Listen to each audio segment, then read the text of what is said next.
Le Conseil des pasteurs européens 2024 unit plus de 1000 dirigeants en Serbie pour revitaliser leur passion pour le ministère. Un infirmier d'Advent Health sauve la vie d'un cycliste lors d'une balade à vélo aux États-Unis. Une communauté âgée dans le sud de l'Équateur se transforme grâce aux soins de santé et au message du salut.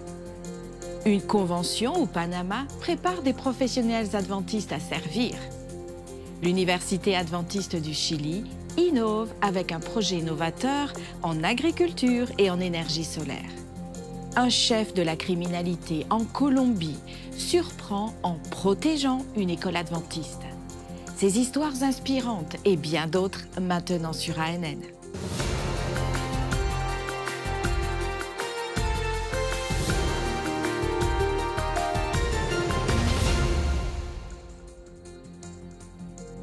Alors qu'il faisait du vélo avec sa femme dans le Colorado aux États-Unis, Jim a soudainement été victime d'un arrêt cardiaque. Heureusement, Nick Johnson, un infirmier d'Advent Health Porter, était à proximité et a rapidement intervenu, sauvant la vie de Jim. Suivez les retrouvailles émouvantes alors qu'ils se rencontrent à nouveau à l'hôpital. Le voilà. Oh, le voilà. C'est enfin un plaisir de vous rencontrer. Moi aussi. Vous avez l'air un peu différent, je n'en doute pas. Vous avez l'air d'aller bien.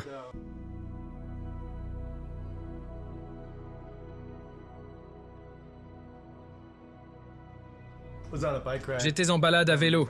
Il était là, dans un virage. Je suis immédiatement descendu de vélo et j'ai sauté sur sa poitrine, comme on dit au travail. Et puis, je n'ai tout simplement pas arrêté.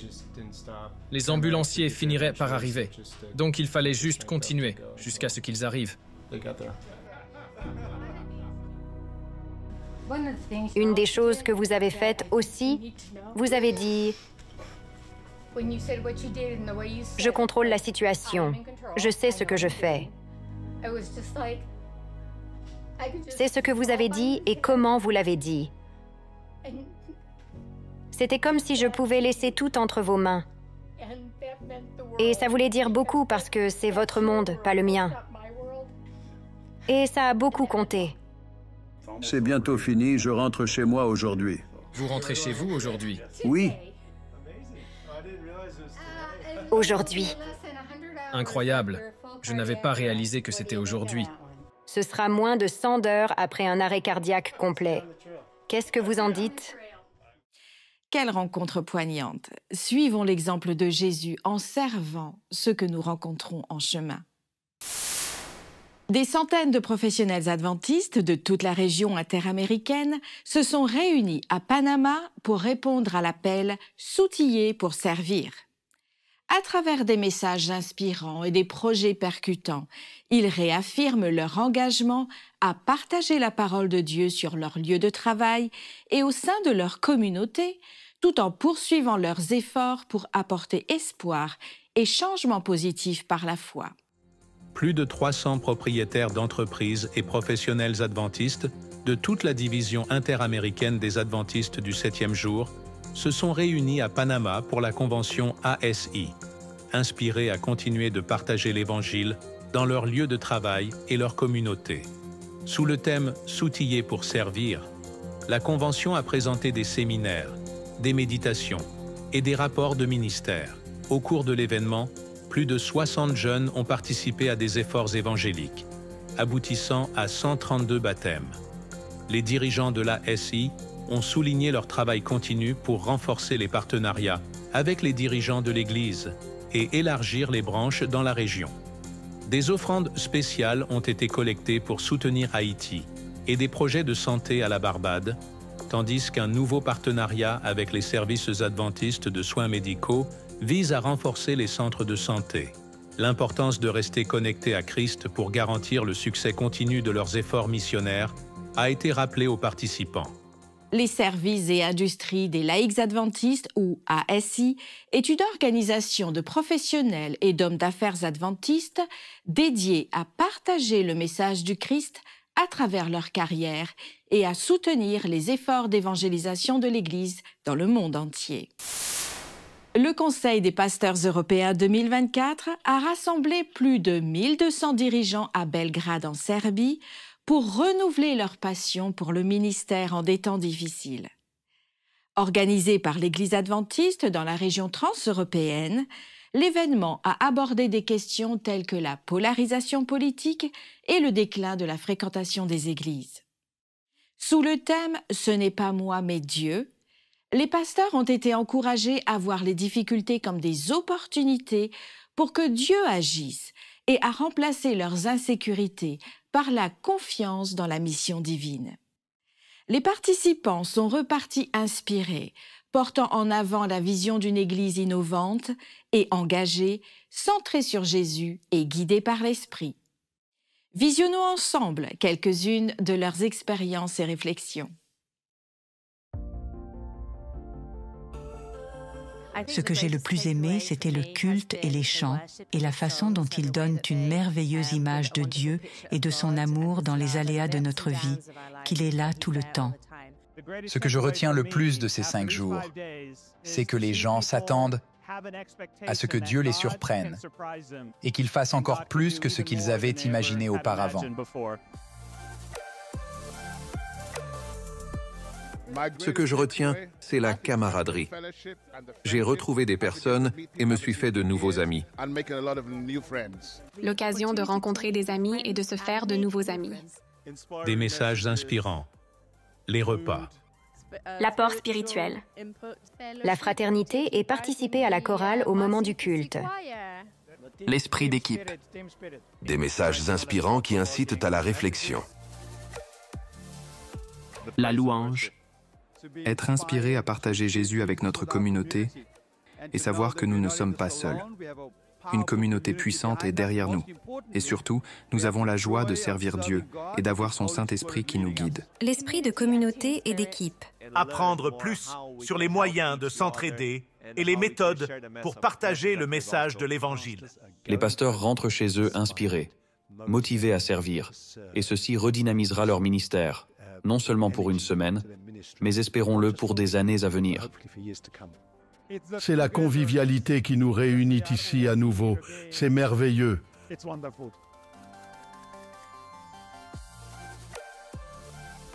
Dans l'ensemble, c'était un succès. Que ces idées continuent d'inspirer et de motiver le service de chaque pasteur dans leur communauté. Les pionniers de la mission globale de toute la région du sud de l'Asie et du Pacifique se sont réunis lors de la convention inaugurale à Bali, en Indonésie, pour discuter des objectifs et des défis de la mission. Les délégués ont échangé des stratégies et partagé des expériences pour s'outiller et s'inspirer mutuellement pendant l'événement. La première convention des pionniers de la mission mondiale dans la région du sud de l'Asie et du Pacifique a eu lieu à l'hôtel Plagu Holiday à Bali, en Indonésie. Sous le thème « J'irai pour le voir », l'événement a souligné l'engagement de plus de 130 pionniers qui ont été essentiels dans la diffusion de l'Évangile dans certaines des zones les plus difficiles du monde. Les dirigeants de l'Église dans le territoire ont accueilli tous les délégués et célébré les histoires de mission. Cette rencontre a servi de moment de renouveau spirituel, de planification stratégique et d'encouragement de la part des dirigeants de la mission adventiste. Plusieurs intervenants se sont adressés aux délégués, offrant encouragement et conseils précieux alors qu'ils poursuivaient leur mission. Le succès de cette convention prépare le terrain pour de futures rencontres, encourageant encore plus de personnes à rejoindre la mission mondiale de l'Église adventiste du 7e jour. Les pionniers de la mission mondiale sont des laïcs et des pasteurs qui consacrent au moins 1 an à établir des congrégations dans des zones non atteintes au sein de leur propre culture. Depuis 1990, ils ont établi plus de 11 000 nouvelles congrégations adventistes, répandant l'espoir et le salut aux personnes de toutes nations, tribus, langues et cultures. C'est le cœur de la mission. Tyson, un jeune de 21 ans de Brisbane en Australie, partage son histoire. Il a lutté contre l'alcool et les angoisses personnelles. En se reconnectant avec le travail, il a trouvé espoir et un nouveau sens à sa vie. Découvrez maintenant son parcours inspirant.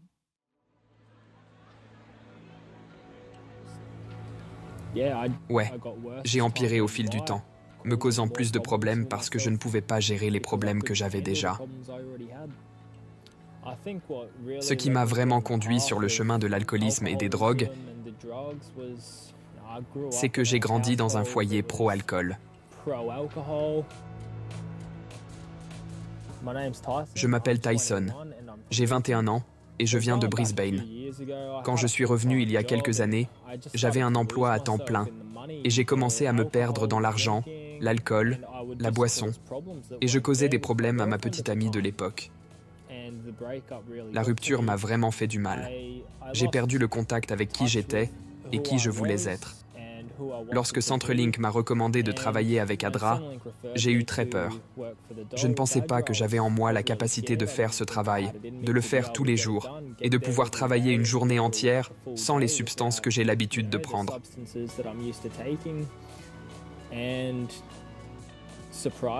Et étonnamment, ça m'a vraiment aidé. Ça m'a aidé à sortir de la maison et à socialiser. Ça m'a donné plus d'énergie, j'étais plus sobre et plus clair dans ma tête, et j'avais beaucoup moins besoin de prendre une si grande quantité de substances pour passer la journée. Je me suis senti globalement mieux. Je n'en avais pas besoin. C'est vraiment génial de rencontrer des gens comme Tyson. Nos rapports avec lui montrent qu'il y a eu un changement majeur dans son attitude. C'est une personne qui veut faire quelque chose de sa vie. Je ne veux que personne là-bas pense qu'il n'y a pas d'aide. Il y a de l'aide pour tout le monde. J'envisage l'avenir avec un travail, une voiture, un permis de conduire et une famille. Je veux vivre à nouveau une vie normale. Travailler pour ADRA a eu un impact positif sur ma santé mentale, à 100%. Je suis une nouvelle personne, presque. L'histoire de Tyson montre qu'avec l'aide de Dieu, vous pouvez renverser la situation, même face aux difficultés. Restez focalisé, trouvez votre but et souvenez-vous qu'un changement est toujours possible. Cette semaine, dans les portraits ANN, Alyssa Truman s'entretient avec Ainsley Moroven, secrétaire adjoint de l'Église adventiste du 7e jour, sur son parcours de vie et son ministère. De son enfance à l'île Maurice à son rôle de leadership actuel, le pasteur Moroven explique comment la foi, l'humilité et le dévouement à la mission ont façonné sa vie et sa carrière. Le conducteur, nous croyons que le conducteur sait où nous allons. Dans ma métaphore, c'est le président. Le trésorier, parce qu'il a de l'argent, est celui qui ravitaille. Il est responsable du carburant. Maintenant, vous pouvez avoir le meilleur conducteur. Vous pouvez avoir une voiture pleine d'essence. Mais si votre voiture n'est pas en état de marche, vous n'irez nulle part. C'est vrai. Le secrétaire est l'ingénieur mécanique. Il s'assure que le moteur de la voiture fonctionne. Donc, si le secrétaire est l'ingénieur mécanique, le secrétaire adjoint est le mécanicien. Alors, tu es mécanicien? Pour le Seigneur, bien sûr. Amen. Nous veillons donc à ce que tout le mécanisme de l'Église, tout le moteur de l'Église fonctionne, et le conducteur, le président, le trésorier, le secrétaire.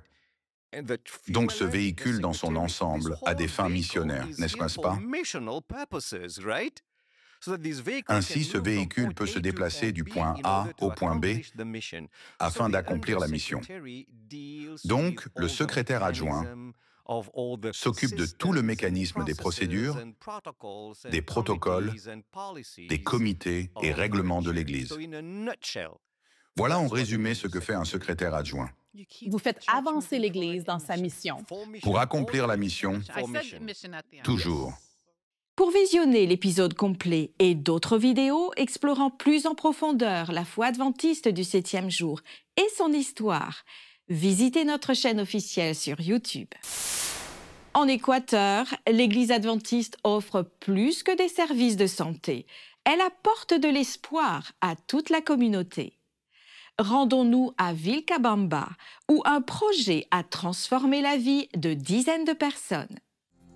Le Centre communautaire adventiste de Vilcabamba a organisé un programme médical gratuit dans le sud de l'Équateur. Cette initiative a permis de proposer des soins, une évaluation de la vision, la distribution de lunettes de lecture, de la nourriture végétarienne et un stand pour la prévention de la violence sexuelle chez les enfants. Parmi les 80 participants, 41 ont accepté des études bibliques grâce à l'évangélisation intentionnelle des membres de l'Église locale. Ils ont distribué le livre « La tragédie des siècles », tout en partageant le message de l'Évangile lors de la foire de la santé. L'événement a été soutenu par des bénévoles et la communauté qui planifie déjà de nouvelles actions, y compris des cours de cuisine et de pâtisserie saine. Vilcabamba est connu pour l'exceptionnelle longévité de ses habitants, qui vivent souvent au-delà de 100 ans, grâce à un mode de vie sain, un régime alimentaire naturel et un environnement propre. Au-delà des soins physiques, ce sont les soins spirituels qui font toute la différence. La mission adventiste continue d'inspirer et de transformer positivement des vies à travers le monde. Maintenant, explorons le monde du cinéma avec un directeur de la photographie et manager chez Advent Health. Découvrons comment la passion pour la création de belles images et pour les équipements de caméra innovants alimente son travail.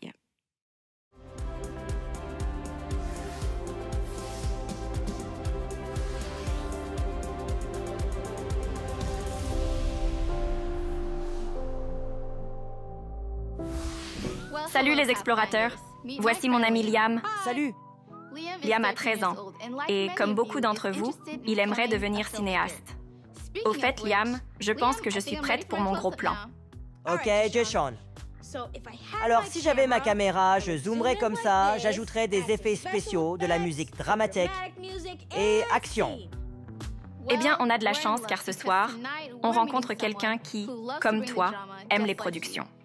Il utilise ses compétences et ses talents pour partager avec des milliers de personnes d'incroyables histoires de santé et de guérison. Attends. Un cinéaste qui travaille dans le secteur médical?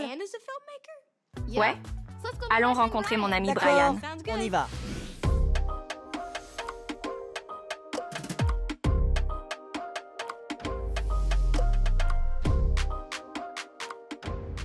Ma première question est, que faites-vous ici en tant que cinéaste? En tant que cinéaste ici à Advent Health, je fais beaucoup de choses différentes. Je suis directeur de la photographie et manager. En tant que directeur de la photographie, je m'assure que nous obtenons les plans et l'apparence que nous voulons, en veillant à ce que le plan soit beau. Je suis également coloriste, ce qui signifie qu'après l'achèvement du projet, je vais le colorer d'une manière spécifique, comme nous l'avions imaginé au début. Pourquoi êtes-vous devenu cinéaste? J'adore tellement travailler de mes mains que je cherchais des moyens de les utiliser. J'ai suivi quelques cours en production médiatique et je suis tombé amoureux de cet art. Et au fil des ans, j'aimais la cinématographie. J'aimais créer de belles images. J'ai découvert que j'aimais construire des plateformes. Les productions nécessitent différentes manières de configurer votre caméra. Donc, je configurais la caméra avec tous ces moniteurs. Je voulais simplifier. J'ai juste découvert que travailler et mettre en place ces astuces était très amusant pour moi. Ma dernière question pour vous, Brian, est qu'est-ce qui vous a inspiré à travailler ici chez Advent Health? J'aime le cinéma, voyager, aider les autres, et j'aime le faire pour un but plus grand. En tant que cinéaste, vous pouvez prendre tellement de directions différentes. Devenir un chef opérateur incroyable, un réalisateur pour votre gloire. Mais je voulais le faire pour la gloire de Dieu. J'ai donc choisi de travailler pour Advent Health parce que j'aime leur mission, celle d'étendre le ministère de guérison du Christ. Ils font ce que je recherche vraiment.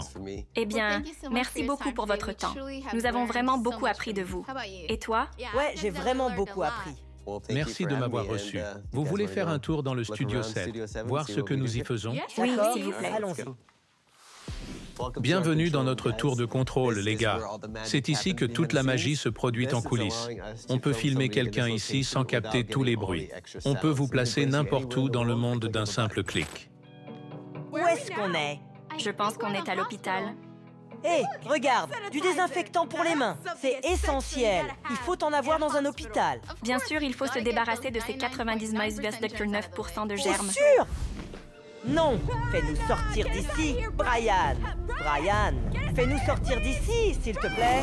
Brian, s'il te plaît. Mon cœur. Ok, bienvenue dans notre salle de montage. Voici Kelly. C'est l'une de nos monteuses. Et en gros, elle est responsable de l'assemblage de toutes nos histoires. Donc, après avoir filmé toutes les séquences, elle vient ici et elle assemble tout ce que nous produisons. Combien de temps faut-il pour éditer un projet comme celui-ci? Ça dépend du projet. Certains prennent de quelques jours à quelques semaines. À la fin, nous avons une merveilleuse histoire à raconter, qui, j'espère, inspirera beaucoup d'autres. Merci Kelly, nous avons beaucoup appris. Merci d'être passé. Merci beaucoup Brian pour votre temps aujourd'hui. Et je peux parler pour nous deux en disant que nous apprécions vraiment tout ce que vous nous avez appris. Merci à vous d'être venus. Cette série de vidéos, présentée au Camporé international à Gillette, met en avant des carrières diverses dans la santé pour les explorateurs. Que ces histoires stimulent votre imagination et inspirent votre avenir. L'Université adventiste du Chili a récemment développé un projet innovant axé sur l'agriculture durable et l'énergie. L'Université adventiste du Chili est à l'avant-garde d'un projet agro-photovoltaïque révolutionnaire qui combine agriculture et énergie durable. Cette initiative unique comprend des panneaux solaires transparents qui génèrent de l'électricité et protègent les cultures de fruits comme les cerises et les fraises des conditions climatiques extrêmes, tout en réduisant la contamination par les microplastiques. Financé par le Fonds régional d'innovation de Nuble, le projet améliore l'efficacité de la production et la durabilité. Il offre des avantages doubles, une qualité de culture améliorée et des économies significatives sur les coûts énergétiques. Cette approche innovante établit une nouvelle norme dans l'intégration de l'énergie solaire avec les pratiques agricoles. Ce projet fait non seulement progresser la technologie, mais démontre également un engagement à trouver des solutions pratiques qui bénéficient aux personnes et à l'environnement. Félicitations pour cette grande réalisation. À Puerto Terrada, en Colombie, un ancien chef de gang, influencé par ses souvenirs d'enfance dans une école adventiste, a pris une décision inattendue. Découvrez comment il a utilisé son influence dans le monde criminel pour protéger et redynamiser l'école qui a façonné sa jeunesse, préservant son héritage et créant de nouvelles opportunités pour les générations futures. Est-il bon que des gangs vivent autour d'une école? En général, non. Mais à Puerto Terrada, en Colombie, cette situation a malgré nous eu des effets positifs. L'école adventiste de Puerto Terrada éduque les enfants de la communauté depuis près de 70 ans. Au fil du temps, de nombreux gangs dangereux se sont installés dans la ville. Aujourd'hui, la municipalité compte environ 70 gangs. L'école adventiste a attiré des parents qui ont inscrit leurs enfants en raison des valeurs chrétiennes qu'elle enseigne. Les parents espèrent que l'école éloignera leurs enfants de ces modes de vie dangereux. Cette institution adventiste est un refuge. C'est un refuge parce que malheureusement notre commune se voit confrontée à une vague de violence de la part des enfants qui ont intégré des gangs. De nombreux parents veulent trouver refuge dans ces institutions, qui peuvent aider leurs enfants à grandir dans un environnement sain, avec une meilleure perspective et une meilleure vision en termes d'avenir, pour qu'ils soient de meilleurs citoyens. Bien que l'école offre un excellent environnement chrétien, certains élèves, malheureusement, rejoignent encore des gangs. Un étudiant de l'établissement s'est engagé dans le monde des gangs, de la toxicomanie, du vol, et il est devenu l'un des tireurs les plus audacieux que la commune ait connu. Même si cet ancien élève est devenu un puissant chef de gang, il garde un faible pour l'école adventiste de son enfance. Un matin, l'aumônier est entré dans l'école pour constater que de nombreux ordinateurs et objets de valeur avaient été volés. Il sait que des membres du gang sont responsables. Il décide de demander de l'aide à son ami, chef de gang. Il m'a immédiatement dit qu'il allait chercher à savoir qui avait volé ces objets. Au bout de 30 minutes, il m'appelle et me dit « Je sais qui les a volés et où ils se trouvent ». Tout le monde tremblait parce que c'était le patron. Ils ont ramené tout ce qui avait été perdu. Ils ont apporté la vidéo, les ordinateurs, les ventilateurs et ils ont immédiatement livré. Depuis ce jour, l'école adventiste n'a cessé de s'agrandir. Les salles de classe sont devenues plus nombreuses et on a commencé à en construire de nouvelles. Nous avons actuellement un projet de construction dans cette institution qui consiste à l'agrandir avec 3, 4 ou 5 étages dans la zone préscolaire.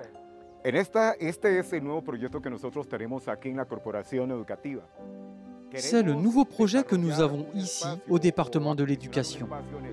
Nous souhaitons aménager des lieux dans lesquels de meilleurs services peuvent être fournis.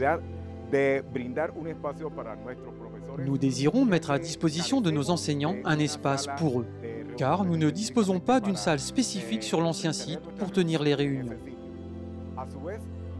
Nous offrirons également un complexe de loisirs pour les étudiants.